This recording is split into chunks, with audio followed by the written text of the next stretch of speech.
Anak laki-laki itu hanya melihat sebentar perlombaan, langsung tahu kecepatan mobil pembalap terlalu tinggi, menyebabkan mesin bekerja terlalu berat. Kalau ingin masuk tiga besar, harus segera mengurangi kecepatan dan menurunkan gigi. Tapi pembalap itu sama sekali tidak mendengarkan, tetap menginjak gas sekuat tenaga, karena dia sama sekali tidak percaya pada anak kecil, yang katanya lebih paham soal balapan dari dirinya. Akibatnya di detik berikutnya, dia bukan hanya kalah lomba, tapi juga membuat mobilnya rusak. Harus segera diperbaiki secara darurat, dan perbaikan itu memakan waktu hingga 3 jam. Padahal balapan selanjutnya akan segera dimulai. Anak laki-laki itu melihat kejadian itu, langsung meletakkan tangannya di atas mobil. Di detik berikutnya, semua data tentang mobil itu langsung membanjiri pikirannya. Dalam hitungan detik, dia langsung menemukan sumber masalah secara akurat dan bilang hanya butuh 10 menit untuk memperbaiki semua kerusakan. Karena anak itu adalah reinkarnasi dari pembalap nomor 1 di kehidupan sebelumnya. Dia adalah pria berbakat luar biasa dalam balapan, tapi karena iri dengki dari lawan yang licik, dia dibunuh dengan kejam. Pria itu mengira hidup gemilangnya sudah berakhir, tapi begitu membuka mata lagi, dia menemukan dirinya telah bereinkarnasi jadi anak usia 10 tahun. Hanya saja saat itu, tak ada yang percaya bahwa dia bisa memperbaiki mobil hanya dalam 10 menit. Tapi belum habis ucapannya, anak itu sudah keluar dari bawah mobil setelah memperbaikinya. Dia bilang bukan hanya sudah diperbaiki, tapi performa mobil juga sudah di-upgrade. Tapi mekanik yang melihatnya malah merasa anak itu belum memperbaikinya dengan benar. Tapi karena waktu balapan sudah tiba, wanita itu terpaksa membawa anak itu ke lintasan. Namun karena mobil yang sudah diatur ulang jadi sangat responsif, wanita itu merasa agak sulit mengendalikannya. Begitu balapan dimulai, mereka langsung tertinggal 1 menit dari lawan. Anak itu melihat situasi itu, langsung meminta wanita itu mengikuti arahannya. Kemudian,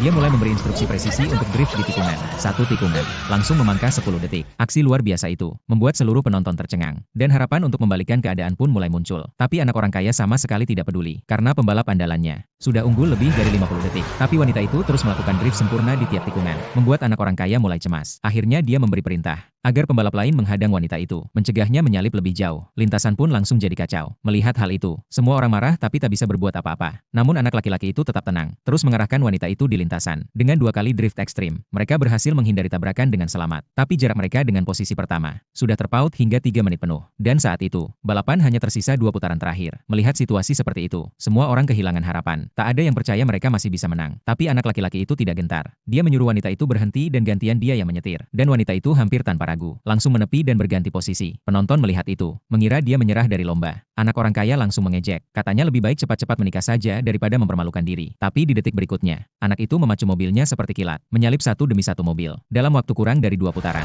dia sudah naik ke posisi kedua. Tinggal 30 detik dari posisi pertama. Anak orang kaya mulai panik melihatnya, langsung merebut mikrofon, menyuruh pembalapnya untuk segera mempercepat laju. Tapi pembalap itu santai saja, meyakinkan bosnya untuk tenang, karena dia adalah murid dari Raja Balap. Dan di tikungan terakhir, tidak mungkin anak itu bisa menyalipnya. Tapi anak orang kaya semakin gelisah. Instingnya bilang, anak itu belum menunjukkan kemampuan sebenarnya. Pembalapnya tetap santai, sambil menepuk dada dan berjanji, kalau sampai tersalip, dia rela mati di lintasan. Tapi